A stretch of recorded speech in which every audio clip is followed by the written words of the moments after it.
भवानीपुर सिद्दीकिया आमिनिया करीमिया मदरसा। नारे तकबीर, नारे तकबीर। मोहब्बत शरे दुरूद शरीफ अल्लाहुम्मा। अस्सलामु अलैकुम व रहमतुल्लाहि व बरकातुह।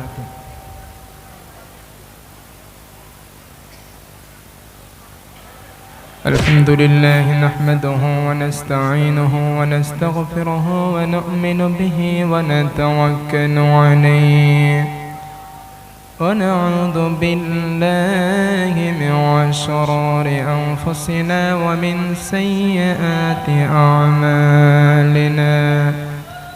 من يهده الله فلا مضل له ومن يضلله فلا هادي له ونشهد أن لا إله إلا الله وحده لا شريك له ونشهد أن سيدنا وسندنا وحبيبنا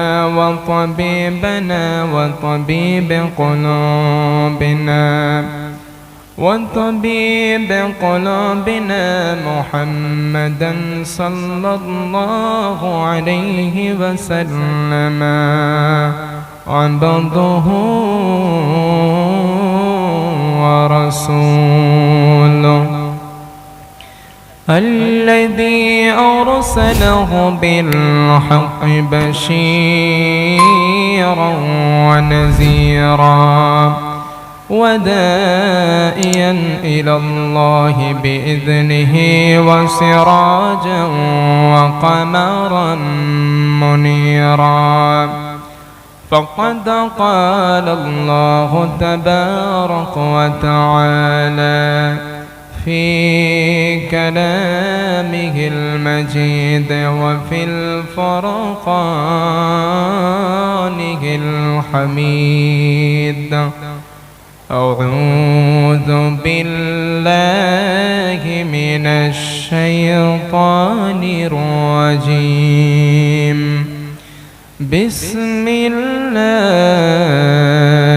الرحمن الرحيم. اقرأ باسم ربك الذي خلق. خلق الإنسان من علق. اقرأ وربك الأكرم الذي علم بالقلم. علم الإنسان ما لم يعلم. وقال تعالى في موضع آخر: أعوذ بالله من الشيطان الرجيم. إن الله فالق الحب والنوى يخرج الحي من الميت ومخرج الميت من الحي ذلكم الله فأنى تؤفكون. وقال النبي صلى الله عليه وسلم: خيركم من تعلم القرآن وعلمه.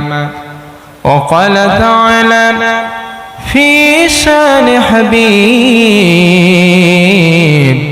إن الله وملائكته يصلون على النبي يا أيها الذين آمنوا صلوا عليه وسلموا تسليما. اللهم صل على سيدنا مولانا محمد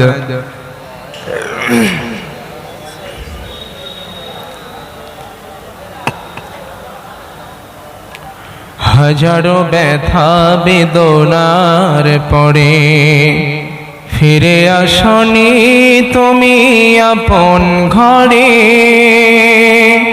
দিনের আলো তুমি ছড়িয়ে দিতে চলে গেলে মদিনায় মক্কা ছেড়ে।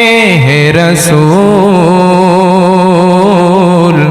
তোমাকে ভুলি আমি কেমন করে, হে রাসূল তোমাকে ভুলি আমি কেমন করে। হাজারো ব্যথা বেদনার পরে ফিরে আসনি তুমি আপন ঘরে, দিনের আলো তুমি ছড়িয়ে দিতে চলে গেলে মদিনায় মক্কা ছেড়ে। হে রাসূল তোমাকে ভুলি আমি কেমন করে, হে রাসূল তোমাকে ভুলি আমি কেমন করে। খেয়ে না খেয়ে দিন প্রচারের কাজে নিজেকে দিয়েছ বিলিয়ে,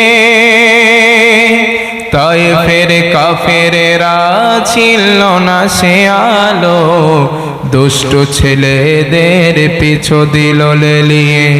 খেয়ে না খেয়ে দিন প্রচারের কাজে নিজেকে দিয়েছ বিলিয়ে, তায়েফের কাফেরেরা ছিল না সে আলো, দুষ্ট ছেলেদের পিছু দিল লেলিয়ে।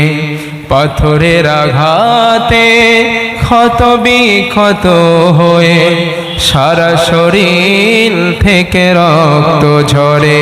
হে রাসূল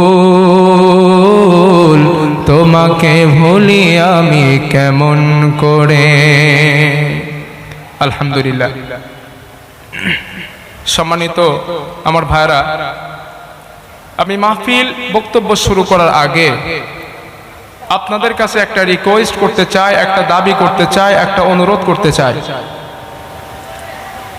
আল্লাহ পাকের কথা মানার জন্য, শোনার জন্য আমরা এই মাহফিলে অ্যাটেন্ড হয়েছি, বসেছি, ঠিক কি না? বসেছি। আল্লাহ পাক বলছেন, ইয়া আইয়ুহাল্লাযীনা আমানু ইযা ক্বিলা লাকুম তাফাসসাহু ফিল মাজালিস। আল্লাহ পাক বলেন, ও ঈমানওয়ালা ব্যক্তি, তোমরা যারা ঈমান এনেছো, এই যে আমরা মাহফিলের জায়গাটা ফাঁকা রেখেছি, মাঝখানে মাঝখানে আল্লাহ এটা নিষেধ করেছেন, আগত মুমিনদের জন্য মাহফিলে বসার জায়গা করে দাও, আমি আল্লাহ পাক তোমাদের জন্য জান্নাতে জায়গা করে দেব। সুবহানাল্লাহ। তাহলে একটু মেহেরবানি করে যদি আপনারা এই সাইটের মানুষগুলো একটু আমার সামনে উঠে আসতেন, খুব আমি উপকৃত হতাম, আনন্দিত হতাম, খুশি হতাম। একটু কষ্ট করে আসুন প্লিজ, একটু আসুন। এই সাইটের মানুষগুলো ফাঁকা জায়গাটা একটু ভরাট করে, ঠিক করতে হবে না, একটু আসুন, মেহেরবানি করে একটু সামনে জায়গাটা ভরাট করুন, আসুন প্লিজ। আলহামদুলিল্লাহ, কত সুন্দর দেখাচ্ছে, মাহফিলের সৌন্দর্যতা বৃদ্ধি হচ্ছে। একটু আসুন। ওই সাইটের আব্বাজান যারা আছেন, একটু মেহেরবানি করে একটু সামনে উঠে আসুন, তাহলে আমার কথা বলতে সুবিধা হবে, আপনাদের বোঝাতেও সুবিধা হবে। একটু আসুন। আলহামদুলিল্লাহ, আলহামদুলিল্লাহ। এবার সকলে সাইলেন্ট হয়ে যান, নিস্তব্ধ হয়ে যান, আপনারা আমার কথাটা একটু শুনতে থাকুন। আমরা আলোচনার সূচনায় আজকের এই জলসার সম্মানিত নির্ধারিত শিক্ষিত সভাপতি সাহেব, স্টেজে উপবিষ্ট আকাশের তারকা সাদৃশ ওলামায়ে কেরাম, উপস্থিত মাদ্রাসার সকল স্টুডেন্ট বিন্দু, তার সঙ্গে সমস্ত হুজুর এবং গ্রাম থেকে আগত, পার্শ্বস্থ গ্রাম থেকে আগত সম্মানিত আমার ভাইরা, আমার কলেজার টুকরা নয়নের মণি হযরতে আবু বকর, হযরতে ওমর, হযরতে উসমান রাদিয়াল্লাহু আলাইহিম আজমাইন, ওনাদের উত্তরসূরি আমার যুবক বন্ধু। আমরা আলোচনার সূচনায় আনুষ্ঠানিকতার মধ্য দিয়ে শুরুতে প্রশংসা করে নিচ্ছি সেই মহান অব্যয় অক্ষয় চিরঞ্জীব কালজয়ী নিরঙ্কুশ ক্ষমতার একাচ্ছত্র মালিক। সে আল্লাহ পাকের অবারিত অফুরান্ত নিয়ামতের প্রতি হকদার হয়ে নিয়ামতকে ভক্ষণ করে রাতের ঘুমকে হারাম করে আরামের বিছানাকে পরিত্যাগ করে কোরআন শোনার জন্য এই মাদ্রাসার প্রাঙ্গণে আল্লাহ পাক আমাদেরকে হাজির করিয়েছেন, বসিয়েছেন, শোনার তৌফিক এনায়েত করেছেন। সে আল্লাহ পাককে একটু শুকরিয়া করা দরকার আছে না নাই? একটু কথা বলতে হবে আমার সঙ্গে। আছে। তাহলে সকল প্রকার জড়তা, দুর্বলতা, সংকীর্ণতা, আবিলতা, হীনমন্যতাকে ঝেড়ে ফেলে বীর বিক্রম সিংহ গর্জনে আকাশ বাতাস মুখরিত করে নিষ্কে উজাড় করে এক্স এবং মহাব্বতের আমেজ মিশিয়ে বলিষ্ঠ কণ্ঠে এক সঙ্গে এক বাক্যে আমরা সকলে পড়ছি আলহামদুলিল্লাহ। আর একটা বার পড়ছি আলহামদুলিল্লাহ। আমাদের নবীর প্রতি জানাচ্ছি দরুদ ও সালাম। সকলে পড়ছি সাল্লাল্লাহু আলাইহি ওয়াসাল্লাম, সাল্লাল্লাহু আলাইহি ওয়াসাল্লাম, সাল্লাল্লাহু আলাইহি ওয়াসাল্লাম। সম্মানিত আমার ভাইরা, আজকের ভবানীপুর এসকে মাদ্রাসা প্রাঙ্গণে 2 দিন ব্যাপী ঐতিহাসিক কোরআনুল কারীমের মাহফিল ইসলের সওয়াব। আজকের এই মাহফিলের প্রথম দিনে আমার পূর্বে বক্তব্য দিচ্ছিলেন হযরত মাওলানা আব্দুল মুহিত সাহেব দামাত বারাকাতুহুমুল আলিয়া বারাকাল্লাহু ফি হায়াতি। আমরা সকলে বলছি আমিন।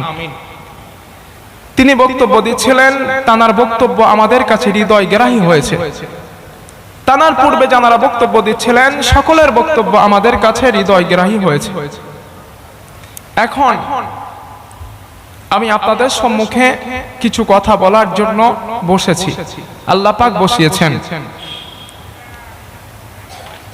আলহাজ মাওলানা ইয়াকুব আলী সাহেব হুজুর, ওনার প্রচেষ্টায় এই মাদ্রাসার সেক্রেটারি হচ্ছেন তিনি। আমি ওনাকে হৃদয় থেকে ভালোবাসি। আমি ওনাকে ভালোবাসি আল্লাহর জন্য, পৃথিবীর জন্য ভালোবাসি না। হুজুরের সঙ্গে আমার কোনো ব্লাডের কালেকশন নাই, কোন আত্মীয়তার সম্পর্ক নাই। এতটুকু সম্পর্ক, তিনি একজন দাঈ ইলাল্লাহ, ঠিক কিনা? তাকে এই জন্য আমি আল্লাহর জন্য ভালোবাসি। সম্মানিত আমার ভাইরা, আপনারা জানেন যাদেরকে আল্লাহ পাক বলেছেন, যাদেরকে ইলম দেওয়া হয়েছে, যাদেরকে জ্ঞান দেওয়া হয়েছে, মর্যাদা তাদের জন্য। কথা কি বুঝতেছেন আমার? যাদেরকে ইলম দেওয়া হয়েছে তাদের জন্য মর্যাদা। হাদিস শরীফের ভিতরে নবী বলেছেন, ফাদলুল আলিমি আলাল আবিদি কাফাদুলি আলা আদনাকুম। নবীজি বলেন, সাধারণ মানুষের ভিতরে আলেমদের মর্যাদা তেমন, গোটা উম্মতের ভিতরে আমি নবী আমার মর্যাদা যেমন। সুবহানাল্লাহ। আর রাসূল বলেছেন, আকাশের পূর্ণিমা চাঁদের ভিতরে, অন্ধকার বিভীষিকাময় আকাশের ভিতরে পূর্ণিমার চাঁদের যেমন মর্যাদা, গোটা উম্মতের ভিতরে আমি রাসূল, গোটা উম্মতের ভিতরে আলেমদের তেমন মর্যাদা। সুবহানাল্লাহ। যারা আলিম তাদেরকে মর্যাদায় আল্লাহ রাসূল, আল্লাহ পাক ঘোষিত করেছেন। কথা ঠিক কিনা? এখানে আজকে অনেক আলিম এসেছেন। আমি নিজেকে কোনো বড় আলিম মনে করি না এবং ছোট আলিমও মনে করি না। আমি একজন তলবি এলেম। ইউহিব্বুস সালিহিনা ওয়া লাস্তু মিনহুম লাআল্লাল্লাহা ইয়ারযুকুনি সালাহা। আমি সালিহিনদের ভিতরে শামিল হতে পারিনি, তবে আমি সালিহিনদেরকে ভালোবাসি, মহব্বত করি। আল্লাহর কাছে আশাটুকু করি, আল্লাহ পাক যেন কিয়ামতের ময়দানে সালিহিন বান্দাদের ভিতরে এই গোলামকে শামিল করে দেন। আমার ভাইরা, যখন আল্লাহর কোরআন স্টাডি করবেন, আলেমদেরকে কত মর্যাদা দেওয়া হয়েছে, আলেমদেরকে কত সম্মান দেওয়া হয়েছে। এই মাদ্রাসা থেকে যারা ফারাক হয়ে বার হয়ে যাচ্ছে, লেখাপড়া কমপ্লিট করে বার হয়ে যাচ্ছে, তাদের মর্যাদা আল্লাহর কাছে কতটা। কোরআন যখন আপনি স্টাডি করবেন, 20 নাম্বার পারা, 1ম নাম্বার ছাপা, আল্লাহ রাব্বুল আলামিন বলেন, أَمَّنْ يَهْدِيكُمْ فِي الظُّلُمَاتِ الْبَرِّ وَالْبَحْرِ। আল্লাহ রাব্বুল আলামিন বলেন, ও আমার বান্দারা, আমি আল্লাহ পাক তোমাদের জন্য জলে স্থলে অন্ধকারে পথ দেখিয়েছি, জলের ভিতরে পথ দেখালাম, সমুদ্রের ভিতরে পথ দেখালাম, রাতের অন্ধকারে পথ দেখালাম, স্থল ভাগে তোমাদের জন্য পথ দেখালাম। আমার ভাইয়েরা, আজকের সমুদ্রের ভিতরে নাবিকেরা যখন পথ নির্ণয় করতে যায়, গন্তব্যস্থলে সাগর পথের যাত্রী হয়ে যায়, নাবিকেরা দিনের বেলা আকাশের সূর্য দেখে দেখে পথ নির্ণয় করে গন্তব্যস্থলে পৌঁছায়। কথা ঠিক কিনা? কিন্তু রাতের বেলা কোন সূর্য থাকে না। রাতের বেলা তো এই সূর্যটা অস্মিত হয়ে যায়, সূর্যটা চলে যায়, সূর্যটা ঢলে পড়ে। কথা ঠিক কিনা? আমার ভাইয়েরা, আল্লাহ রাসূল এখান থেকে একটা দৃষ্টান্ত সেট করেছেন। আজকের আমাদের হাতে মাল্টিমিডিয়া সেট, আমাদের হাতে ম্যাপ, আমরা সেগুলোকে নিজের কাজে ব্যবহার করে, আমরা সেটাকে নিজের জীবনে ব্যবহার করে গন্তব্যস্থল পৌঁছাতে সম্ভব হয়। কিন্তু এখান থেকে 100 বছর 200 বছর আগে যখন কোনো ম্যাপ ছিল না, তখন নাবিকদের দিনের বেলা আকাশের সূর্য দেখে দেখে পথ নির্ণয় করতে হতো, কিন্তু রাতের বেলা তো কোনো সূর্য থাকে না। কথা ঠিক কিনা? আল্লাহ রাব্বুল আলামিন বলেন, ও আমার বান্দারা, আমি মহান আল্লাহ পাক রাতের বেলা নাবিকদের পথের ব্যবস্থা করে দিলাম। ওয়ালামাতি ওয়া বিন-নাজমি হুম ইয়াহতাদুন। আমি আল্লাহ পাক রাতের বেলা আকাশের তারকাগুলি খচিত করে দিয়েছি, নাবিকেরা সেই তারকা দেখে দেখে গন্তব্যস্থলে পৌঁছে যায়, পথ হারিয়ে যায় না। সুবহানাল্লাহ। আবার ভাইরা, এখান থেকে আল্লাহ রাসূল একটা দৃষ্টান্ত সেট করেছেন। আল্লাহ পাকের রাসূল বলেছেন, ইন্নাল উলামা কামাসালিন নুজুম ইহদা বিহা ফিজ যুলুমাতিল বাররি ওয়াল বাহর ইলা আখির হাদিস। আল্লাহ পাকের রাসূল বলেছেন, সমাজের ভিতরে যেন হক্কানি উলামা, সমাজের ভিতরে যেন আলিম, আল্লাহ পাক তাদের মর্যাদা কতটা দিয়েছেন। গভীর রাত্রিতে নাবিকেরা আকাশের তারকা যদি হারিয়ে ফেলে দেয়, পথ নির্ণয় করা তাদের জন্য কষ্ট হয়ে যায়। ও আমার ভাইরা, সমাজের হক্কানি ওলামারা আকাশের তারকা সদৃশ ওই ওলামাদের থেকে সাধারণ মানুষ যখন দূরে চলে যাবে, তাদেরকে অনুসরণ করবে না, অনুকরণ করবে না। আল্লাহর রাসূল বললেন, মানুষেরা, নাবিকেরা যেমন তারকা হারিয়ে ফেললে, পথ হারিয়ে ফেলে, সাধারণ মানুষের আলেমদের থেকে যখন দূরে চলে যাবে, হেদায়েতের রাস্তা, সঠিক রাস্তা হারিয়ে ফেলবে, কোনো সন্দেহ নাই। কথা ঠিক কিনা? এত মর্যাদা আল্লাহ রাসূল তাদেরকে দিয়েছেন। এখানে আলেমদের মর্যাদার কথা বলা হয়েছে। আলেমদের মর্যাদা আল্লাহ পাকের রাসূল প্রচুর পরিমাণে দিয়েছেন। কথা ঠিক কিনা? কিন্তু সেই মর্যাদা ওলামা সমাজ অনুধাবন করতে পারেন না। হীনমন্যতার কারণে, পারিপার্শ্বিকতার কারণে সেই মর্যাদা থেকে তারা নিজেকে অনুধাবন করতে পারেন না যে আমাদেরকে কত মর্যাদা দেওয়া হয়েছে। ছোটখাটো বিষয়ের কারণে, দ্বন্দ্বের কারণে আলেম ওলামায়ে কেরামদের ভিতরে দ্বন্দ্ব চলে আসে। কথা ঠিক কিনা? আর সেই মাদ্রাসার প্রাঙ্গণে, মাঠে আপনারা বসে আছেন, যেখান থেকে ওলামার কারখানা, ওলামা তৈরি হয়। কথা ঠিক কিনা? আমার ভাইরা, এজন্য আল্লাহ পাকের রাসূল ওলামাদেরকে মর্যাদা দিয়েছেন। আর সেই ওলামাদের মাদ্রাসাকে কেন্দ্র করে, আলেমদের মাদ্রাসাকে কেন্দ্র করে আপনারা এই মাঠে উপস্থিত হয়েছেন। আল্লাহ পাক যেন আমাদেরকে কবুল করে নেন। বলি আমিন। আর জোরে বলি আমিন। আমার ভাইরা, এবার আসুন আসল কথায় আমি আপনাদেরকে নিয়ে যাচ্ছি। আমার ভাষার দিকে একটু ফলো করবে। বর্তমানে এখানে আমরা যারা বসে আছি সকলেই মুসলমান, ঠিক কিনা? সকলেই আমরা মুসলমান। এই মুসলমান সমাজের প্রান্তিকালে আত্মশুদ্ধি, আত্ম অনুসন্ধান, আত্মজিজ্ঞাসা সবকিছুকে মাথায় রেখে আমাদেরকে নতুন করে যেটা ভাবতে হবে, যেটা নিয়ে গবেষণা করতে হবে, যেটা নিয়ে চিন্তা করতে হবে, সেটি হচ্ছে go back to the universal God and the universal prophet. এই পৃথিবীর বুকে দ্বিতীয় শতকে শ্রেষ্ঠ দার্শনিক ছিলেন বার্ট্রান্ড রাসেল। নাম শুনেছেন না? একটু কথা বলেন। বার্ট্রান্ড রাসেলের নাম আপনারা শুনতে পারেন। তিনি বড় দার্শনিক ছিলেন। বিলাতের হাউস অফ কমন্সের পক্ষ থেকে তাকে জিজ্ঞাসা করা হয়েছিল, আজকের পৃথিবীতে তো কোথাও শান্তি নাই, মানুষে মানুষে, রাজায় রাজায়, গোত্তরে গোত্তরে যে হিংসা চলছে, জিঘেংসা চলছে, যুদ্ধ বিগ্রহ চলছে, অশান্তি অমানিসার আগুন দাউ দাউ করে চলছে, এই অশান্তির অমানিসা থেকে পৃথিবীর মানুষকে বাঁচার কি কোনো রাস্তা নেই, কোনো পথ নেই?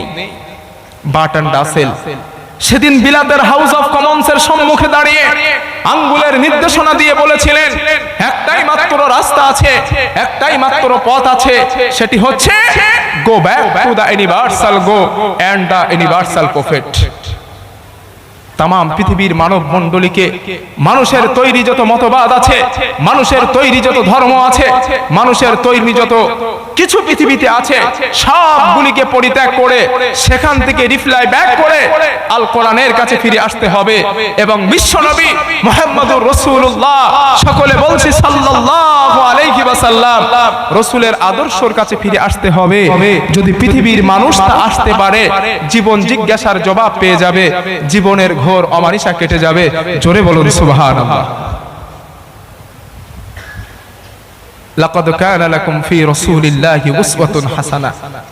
আল্লাহ পাকের কালোজয়ী চিরন্তন ঘোষণা, নিশ্চয়ই আমি আল্লাহ তোমাদের কাছে প্রেরণ করেছি, পাঠিয়েছি আমার সেই শ্রেষ্ঠ রাসূল, তার উসওয়াতুন হাসানা, তার উত্তম আদর্শ, উত্তম আখলাক।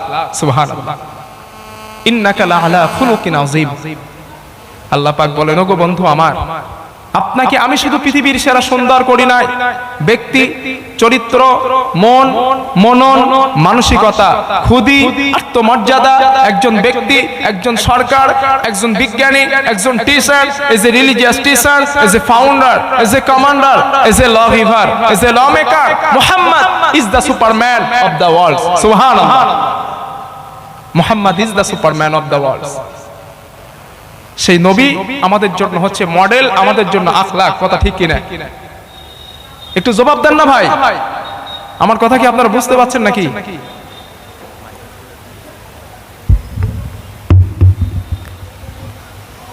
নবী হচ্ছেন আমাদের জন্য মডেল, আমাদেরকে ফলো করতে হবে আল্লাহ রাসূলকে, ঠিক কিনা? আমার ভাইয়ের জন্য আল্লাহ রাব্বুল আলামিন কোরআনুল কারীমের ভিতরে বর্ণনা করেন, قل إن كنتم تحبون الله فاتبعوني يحببكم الله ويغفر لكم ذنوبكم الله غفور رحيم. Allah Rabbul Alamin বলেন, say it, you love Allah, then follow me, Allah you love you and forgive you your faults. আল্লাহ পাক বলেন, হে আমার পয়গম্বর আপনি বলে দেন, say it, you love Allah. পৃথিবীর মানুষ যদি আমি আল্লাহকে ভালোবাসতে চাই, আমি আল্লাহর নৈকট্য হাসিল করতে চাই, আমি আল্লাহকে পেতে চাই, then follow me, সে যেন আপনাকে অনুসরণ করে। সুবহানাল্লাহ। আল্লাহ পাক বললেন, হে আমার পয়গম্বর, পৃথিবীর মানুষ যদি আপনাকে মানতে পারে, পৃথিবীর মানুষ যদি আপনাকে অনুসরণ করতে পারে, হে আমার পয়গম্বর, আমি আল্লাহ পাক বলে দিলাম, ইউহিব্বুকুমুল্লাহ, আমি আল্লাহ পাক সেই বান্দাটাকে ভালোবাসবো। সুবহানাল্লাহ। নারে তাকবীর। শুধু আমি আল্লাহ তাকে ভালোবাসবো না, আমি আল্লাহ তাকে মুহাব্বত করব না, ওয়া ইয়াগফির লাকুম যুনুবাকুম আল্লাহু গফুরুর রহিম। আমি আল্লাহ পাক আমার বান্দার জীবনের সমস্ত গুনাহগুলিকে maaf করে দেব। সুবহানাল্লাহ। যদি রাসূলকে ফলো করতে পারো, রাসূলের ফিজিক্যাল স্ট্রাকচারের সঙ্গে নিজের জীবনটাকে মেলাতে পারো, আল্লাহ পাক ভালোবাসবেন। শুধু ভালোবাসবেন না, জীবনের গুনাহ maaf হয়ে যাবে। কথা ঠিক কি না? কিন্তু দুঃখের সঙ্গে কথাটা বলতে হয়, আমরা রাসূলকে মডেল বানাইনি, আমরা রাসূলকে ফলো করছি না, আমরা ফলো করছি পশ্চিমা কালচারকে, আমরা ফলো করছি বেঈমান নাস্তিক ইহুদিদেরকে। ঠিক কি না? আজকের সমাজের 90% মুসলমান তারা টাকনুর নিচে কাপড় পরে, পশ্চিমা কালচার, মুখের দাড়ি রাখে না, পশ্চিমা কালচার।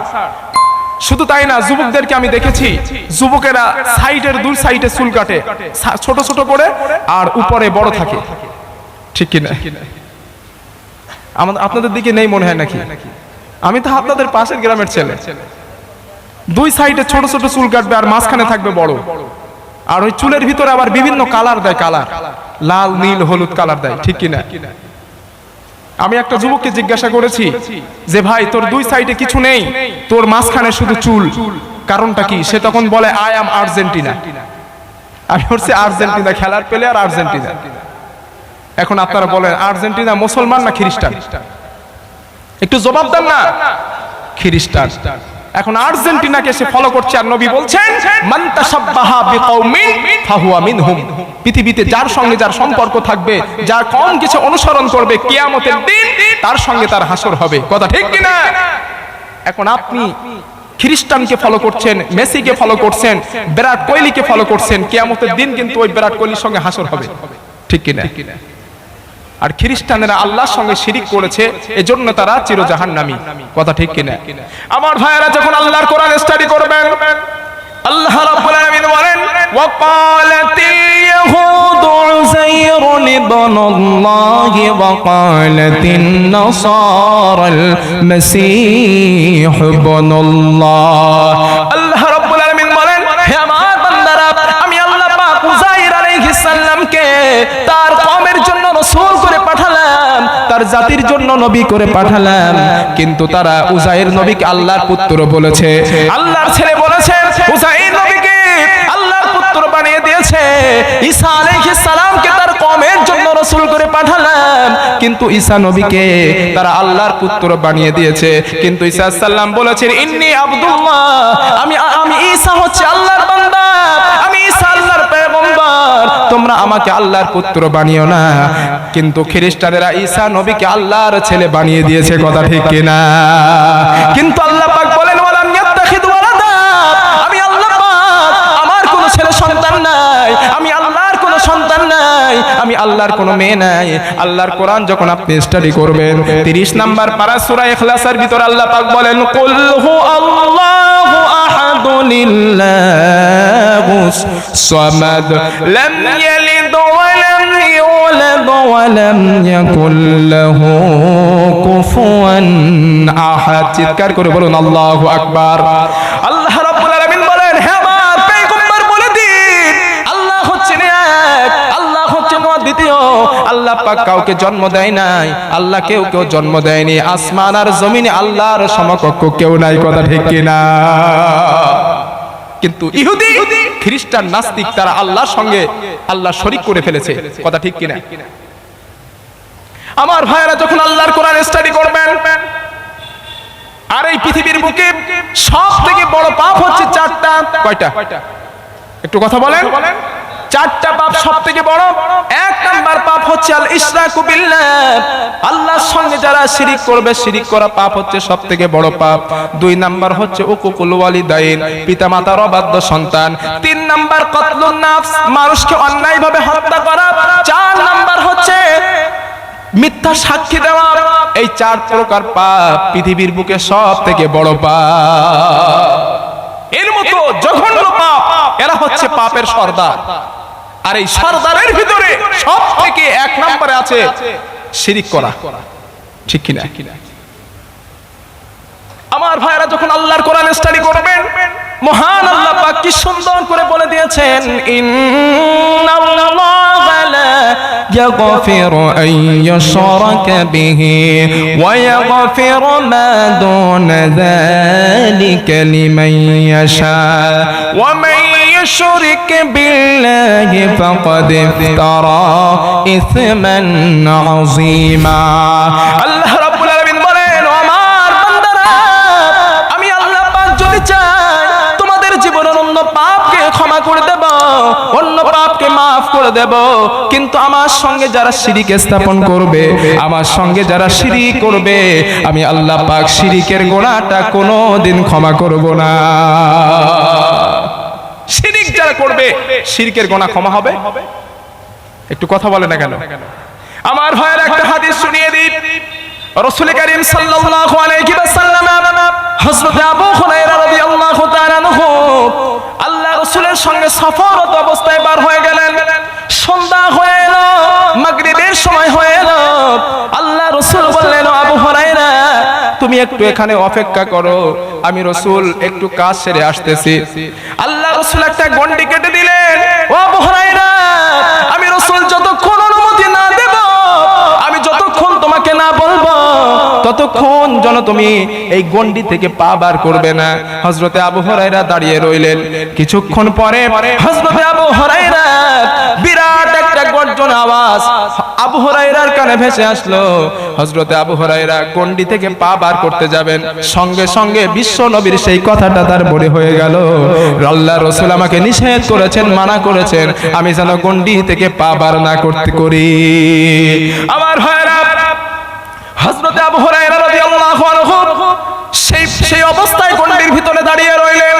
রাসূল কারীম সাল্লাল্লাহু আলাইহি ওয়াসাল্লাম কিছুক্ষণ পরে যখন আবু হুরায়রার কাছে ফিরে আসলেন, হযরতে আবু হুরায়রা বললেন, ইয়া রাসূলুল্লাহ, আমার বড় ভয় লেগেছিল, বড় ভয় হয়েছিল। আমি আবু হুরায়রা বিরাট একটা আওয়াজ শুনতে পেলাম। হুজুর, আমি জানতে চাইলাম ওই আওয়াজটা কিসের? আপনার কি কোনো বিপদ হয়েছে নাকি, কোনো অসুবিধা হয়েছে নাকি? হযরতে আবু হুরায়রার কথা শুনে আল্লাহ রাসূল বললেন, আবু হুরায়রা, আমার বিরাট গর্জন, বিরাট আওয়াজটা তোমার কানে কি পৌঁছে গেল নাকি?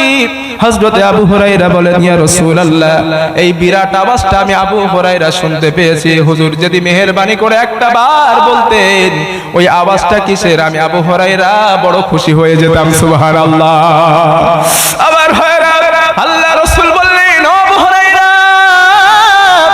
ওই আমি যখন তোমাকে রেখে দিয়ে দূরে চলে গেলাম, আমি যাওয়ার পর হযরত জিবরাইল আমার কাছে অবতীর্ণ হয়েছিল। আমার কাছে জিবরাইল এসেছিল, যে আওয়াজটা তুমি শুনতে পেয়েছিলে ওই আওয়াজটা হযরত জিবরাইলের ডানার আওয়াজ তুমি শুনেছিলে। চিন্তা করছেন, হযরত জিবরাইল এক ঝাপটায় 7 পাবক আসমান থেকে বিশ্ব নবীর কাছে চলে আসতেন। সুবহানাল্লাহ। আমার ভাইরা, হযরত আবু হুরায়রা বললেন, ইয়া রাসূলুল্লাহ, জিবরাইল নিশ্চয় আপনার কাছে কোনো খবর নিয়ে এসেছে। নবীজি বললেন, আবু হুরায়রা, অবশ্যই বিশ্ব নবীর কাছে কোনো সংবাদ এলো। হযরত আবু হুরায়রা বললেন, ইয়া রাসূলুল্লাহ, সেই সংবাদটা আপনি আমাকে একটু বলুন। এই হাদিসটা আমি আবু হুরায়রা সর্বপ্রথম বর্ণনা করতে পারবো।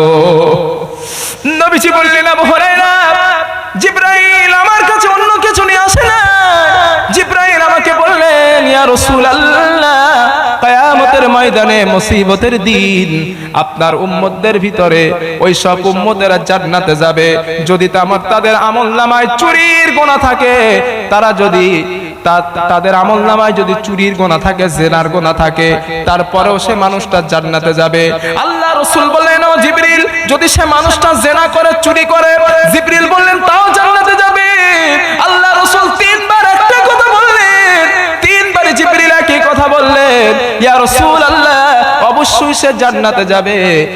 হযরতে জিবরাইল 4 নম্বরে বললেন, ইয়া রাসূলুল্লাহ, যার আমলনামায় শিরকের গুনাহ আছে, চুল পরিমাণ শিরকের গুনাহ থাকবে, ওই মানুষটা কোনোদিন আল্লাহর জান্নাতে যাবে না।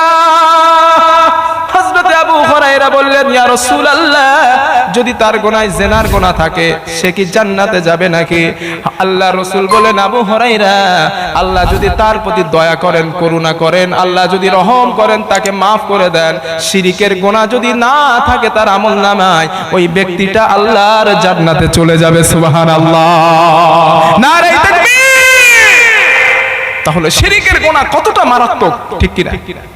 কিন্তু আমরা জেনে না জেনে, ইচ্ছায় অনিচ্ছায় কত শিরক করে ফেলছি, কথা ঠিক কি না? আমরা কখনো কখনো মাজারে গিয়ে কসম করি, ওই পীর সাহেবের নামে কসম করছি, অমুক ব্যক্তির নামে কসম করছি, আছে না নাই? এমন কসম করে না? পশ্চিম দিক ফিরে কসম করতেছি, কোরআন ছুঁয়ে কসম করতেছি। আল্লাহর নামে ছাড়া কারুর নামে কসম করা শিরক। কথা শুনতেছেন? আমরা অনেক পীর সাহেবের নামে মানত করি, অনেক পীরের নামে মানত করি, আল্লাহর নামে ছাড়া কারুর নামে মানত করা যাবে? কথা বলেন, যাবে? আল্লাহর নামে ছাড়া কারুর নামে মানত করা শিরক। এগুলো থেকে আমাদের বাঁচতে হবে, কথা ঠিক কি না? আমার ভাইরা, এজন্য আমি বলছিলাম, শিরকের গুনাহ যাদের আমলনামায় থাকবে, আল্লাহ রাব্বুল আলামিন বলেছেন, আমি আল্লাহ পাক তাদেরকে maaf করব না। এখন যদি শিরকের গুনাহ maaf না হয়, ক্ষমা না হয়, ঠিকানা কোথায়? কথা বলেন। আল্লাহর কোরআন যখন আপনি স্টাডি করবেন, মহান আল্লাহ পাকের বক্তব্য, ইন্নাহু মান يشرك بالله فقد حرم الله عليه الجنة ومأواه النار আল্লাহ রাব্বুল আলামিন বলেন ও মা বান্দারা আমার সঙ্গে যারা শিরক করবে আমার সঙ্গে যারা অংশীদার করবে আমি আল্লাহ পাক তাদেরকে জান্নাতে দেব না তাদের জান্নাতটা তাদের জন্য চিরতরে হারাম হয়ে গেল আর তাদের ঠিকানা হয়ে যাবে জাহান্নাম কথা ঠিক কিনা এখন যারা খ্রিস্টান মেসি আর্জেন্টিনাকে অনুসরণ করছেন আর্জেন্টিনার সঙ্গে হাসর হবে ঠিক কিনা এখন যদি আর্জেন্টিনার সঙ্গে আপনার হাসর হয় আপনার ঠিকানা কোথায় আমি কি আপনাদের বোঝাতে পারছি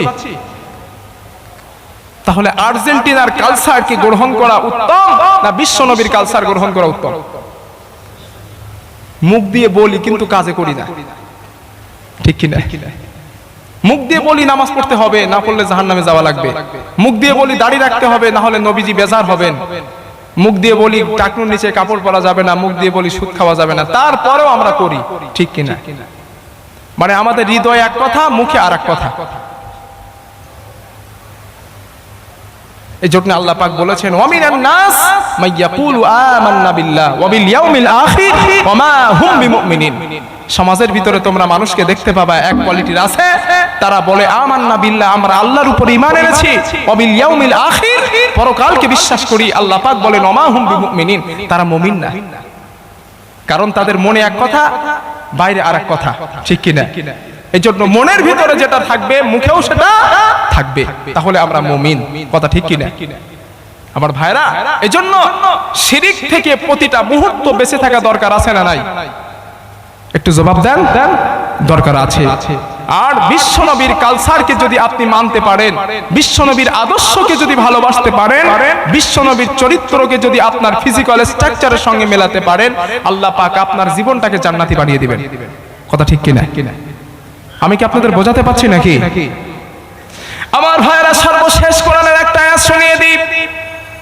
ওয়ালাকাদ আনজালনাহু হুকমান আরাবিয়্যা ওয়ালাইন ইত্তাবা'তা আহওয়াআহুম বা'দাল্লাযী জাআকা মিনাল ইলম মা লাকা মিনাল্লাহি মিন ওয়ালিয়্যিন ওয়ালা ওয়াক আল্লাহ রাব্বুল আলামিন বলেন হে আমার পয়গম্বর আমি আল্লাহ পাক আপনার উপরে কোরআনকে নাযিল করেছি আরবি ভাষায় যাতে আপনি আপনার কওমকে ভাষাটা বোঝাতে পারেন আপনি আপনার কওমকে কোরআনটা বোঝাতে পারেন হে আমার রাসূল আপনার উপরে কোরআনের ওহীটা আসার পর কোরআনের জ্ঞানটা আসার পর বেঈমান খ্রিস্টান নাস্তিক ইহুদি তাদের কোনো কার্যকলাপ যদি নিজের জীবনে বাস্তবায়ন করে তাদের আখলাককে যদি মেনে নেন মিনাল্লাহি মিওয়াক আল্লাহর আযাব থেকে বাঁচানোকারী আপনার কেউ থাকবে না নাউজুবিল্লাহ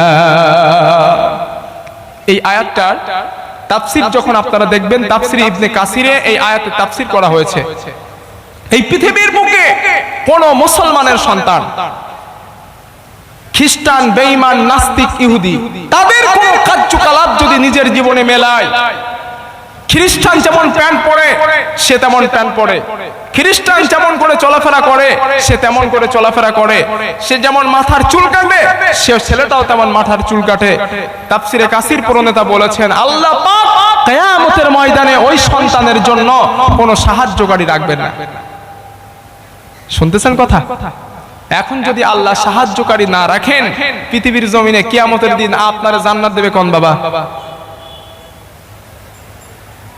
কথা কি বুঝতেছেন পৃথিবী কিয়ামতের দিন কিন্তু পীর সাহেব খাজা বাবা গাজা বাবা কোনো কাজে আসবে না কিয়ামতের দিন কাজে আসবে আপনার ঈমান আপনার নেক আমল কথা ঠিক কি না কুল মা কুনতু বিদআম মিনার রাসূল ও ফাতেমা ও হাসান হুসাইন আমি নবী মুহাম্মদ তোমাদের জন্য নূতন নবী নন আমার আগে অনেক রাসূল এসেছেন অনেক নবী এসেছেন সুতরাং তোমরা ইবাদত করো নেক আমল করো কিয়ামতের দিন নবীর মেয়ে বলে ফয়সালা হবে না ঠিক কি না আপনারা মনে হয় আমার ভাষা বুঝতে পারছেন না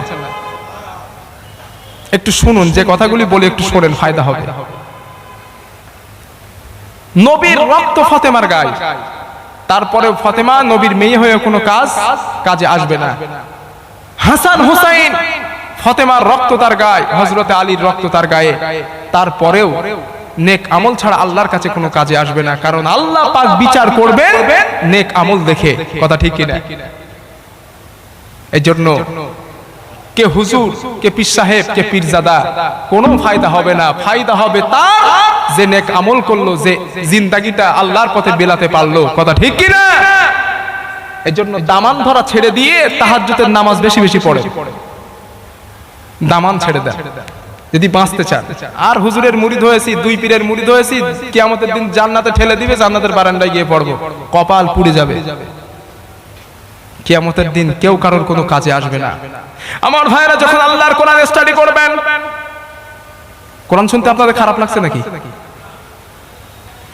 আল্লাহ রাব্বুল আলামিনের বক্তব্য, ইয়াউমা ইয়াফিরুল মারউ মিন আখিহি ওয়া উম্মিহি ওয়া আবিহি ওয়া সাহিবাতিহি ওয়া বানিহি।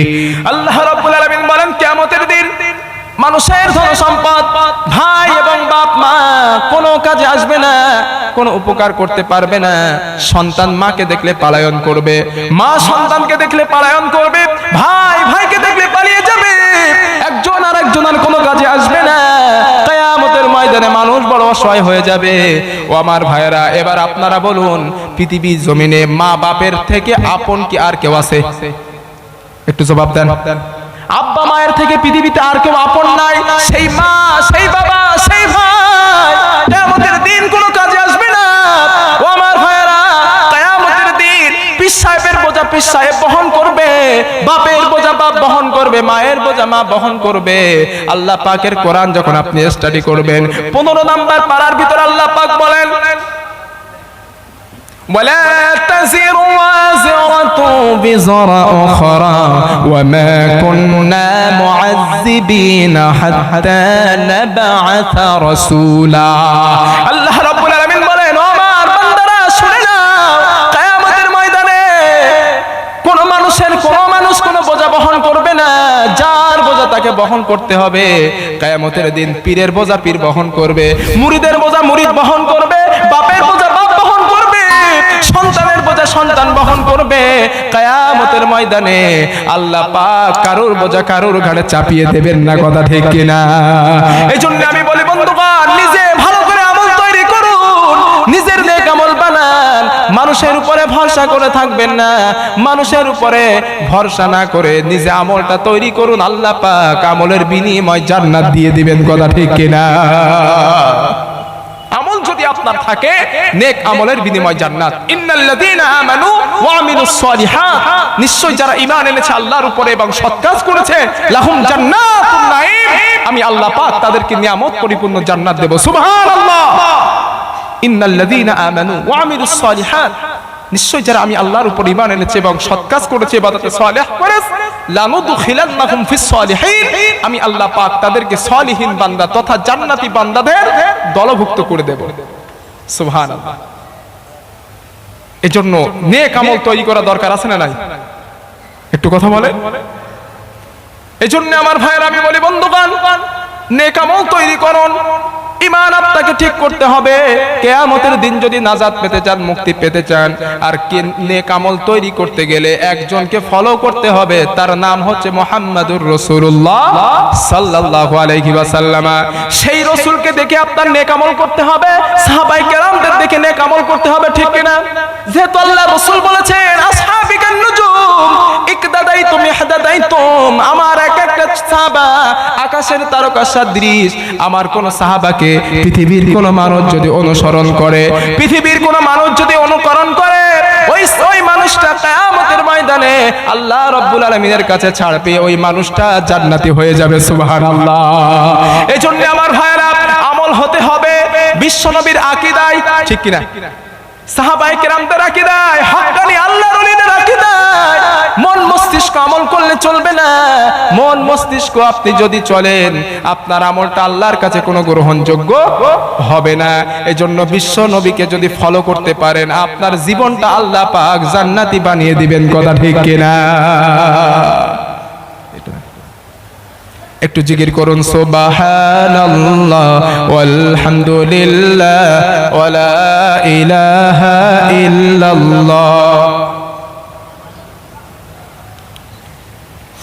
সুবহানাল্লাহ ওয়ালহামদুলিল্লাহ ওয়া লা ইলাহা ইল্লাল্লাহ লা ইলাহা ইল্লাল্লাহ লা ইলাহা ইল্লাল্লাহ সুবহানাল্লাহ ওয়ালহামদুলিল্লাহ ওয়া লা ইলাহা ইল্লাল্লাহ লা ইলাহা ইল্লাল্লাহ মুহাম্মাদুর রাসূলুল্লাহ সাল্লাল্লাহু আলাইহি ওয়াসাল্লাম।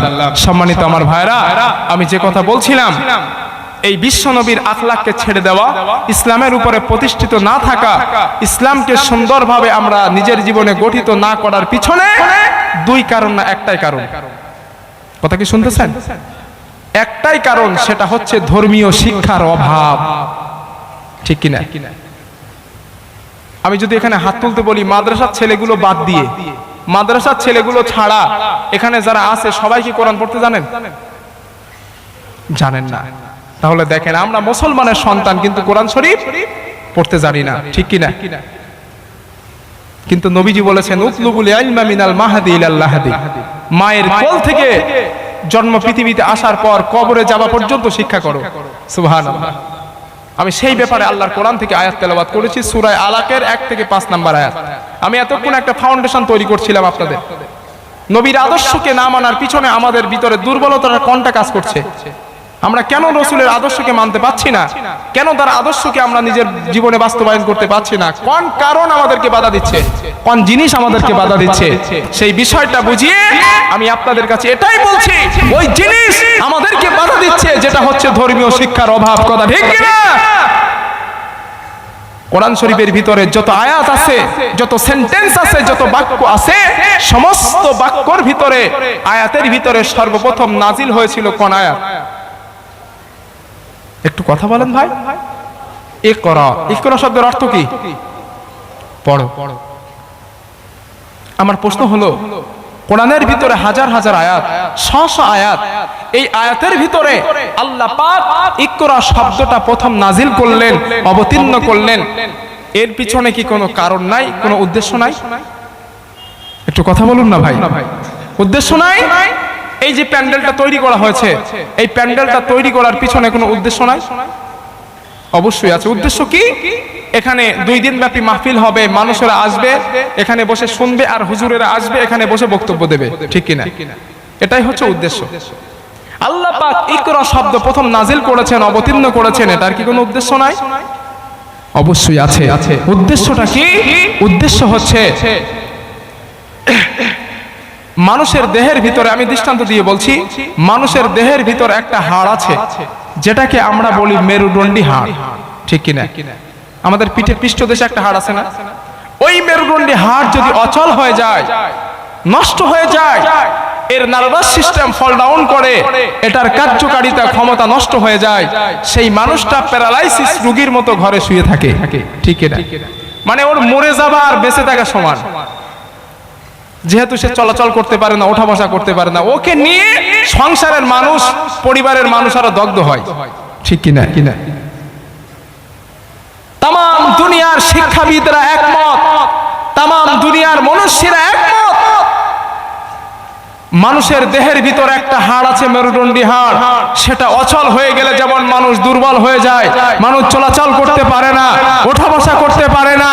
যার ভিতরে শিক্ষা নাই, যার ভিতরে জ্ঞান নাই, যার ভিতরে ইলম নাই, ওই মানুষটা এমন মেরুদণ্ডীহীন মানুষের মতো। ঠিক কিনা?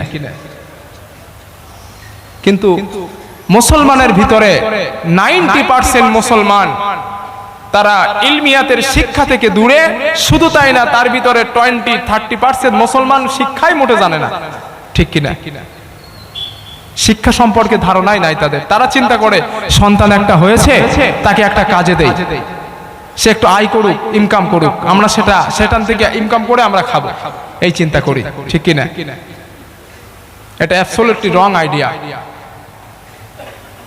শিক্ষার মর্যাদা আছে, শিক্ষার মর্যাদা পৃথিবীতে আল্লাহ রসুল দিয়েছেন।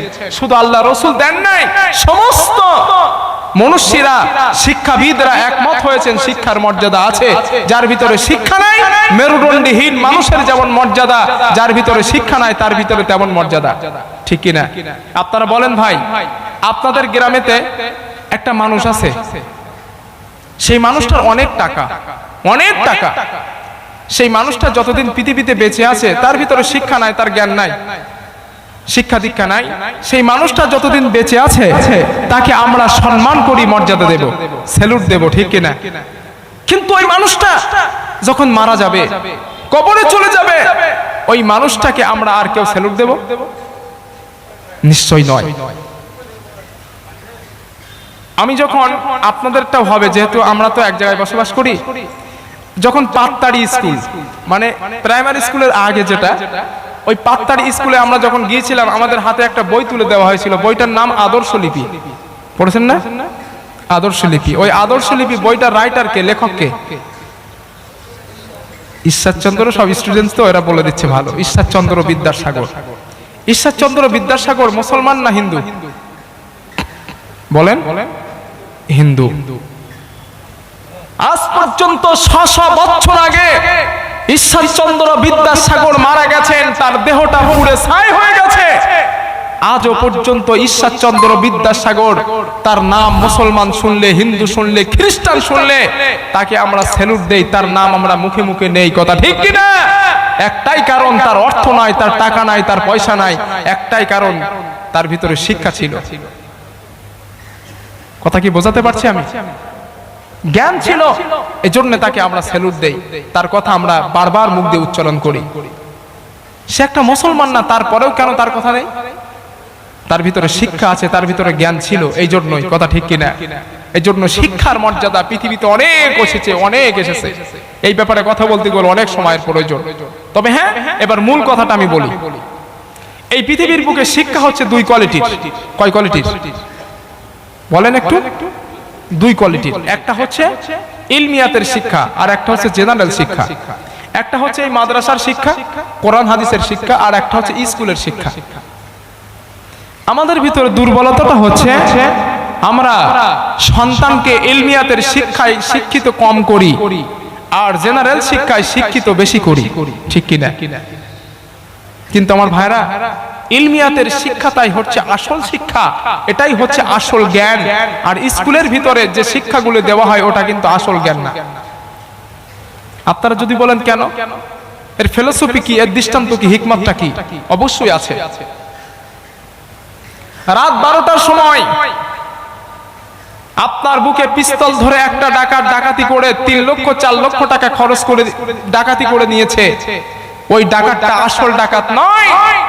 আসল ডাকাত হচ্ছে ওই ব্যক্তি বিশ্ববিদ্যালয় থেকে এমবিবিএস কোর্স কমপ্লিট করে, বাইরে থেকে এমবিবিএস কোর্স কমপ্লিট করে বাড়ি এসে একটা নার্সিং হোম অথবা হসপিটালে চান্স পেয়েছে, চাকরি পেয়েছে। আপনার আব্বা অথবা আপনার মা অসুস্থ হয়ে গেছে, আপনি আব্বাকে নিয়ে হসপিটালে নার্সিং হোমে চলে গেছেন। আপনার মা 2 দিন ট্রিটমেন্ট করার পর ইন্তেকাল করেছেন। ডাক্তার বুঝতে পেরেছে, বুঝতে পারার পরে আপনার মাকে অথবা আপনার আব্বাকে আইসিইউর ভিতরে রেখে যে ডাক্তার 3 লাখ 4 লাখ টাকা মৃত বাপ মায়ের গার্জেনের কাছ থেকে নেয়, সম্মানিত ভাই, রাস্তায় বন্দুক ধরে ডাকাতি করা ডাকাতের থেকেও ওই ডাক্তার বড় ডাকাত। কথা ঠিক কিনা? সে তো শিক্ষিত, আর এ তো একজন মূর্খ ডাকাত।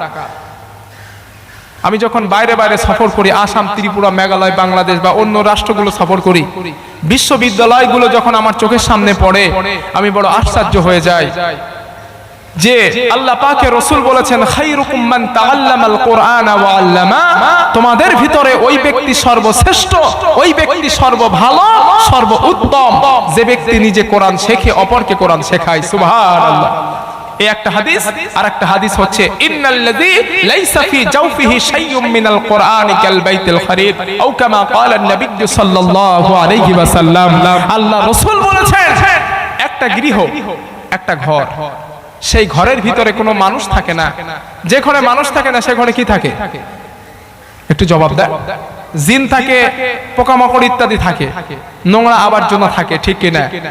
নবীর দৃষ্টান্তটা কতটা মর্যাদা সম্পন্ন দেখেন। নবী বলেছেন, যার ভিতরে আল্লাহর কোরআন থাকে না, যার স্মৃতির ভিতরে আল্লাহর কোরআন থাকে না, যার ব্রেনের ভিতরে আল্লাহর কোরআন থাকে না, ওই স্মৃতিটা, ওই দেহটা, ওই ঘরটা, এই বিরান বাড়িটা যেমন, সারা বাড়িতে যেমন, যে বাড়িতে মানুষ থাকে না, ওই বাড়িতে যা থাকে, যার স্মৃতির ভিতরে আল্লাহর কোরআন থাকে না, তার স্মৃতির ভিতরে তাই থাকে। কথা ঠিক কিনা? এজন্য দেখবেন, যার ভিতরে কোরআন থাকে না, রাস্তায় দাঁড়িয়ে মদের বোতল হাতে নিয়ে ডকডক করে মদ খেতেও ভয় পায় না। কথা ঠিক কিনা?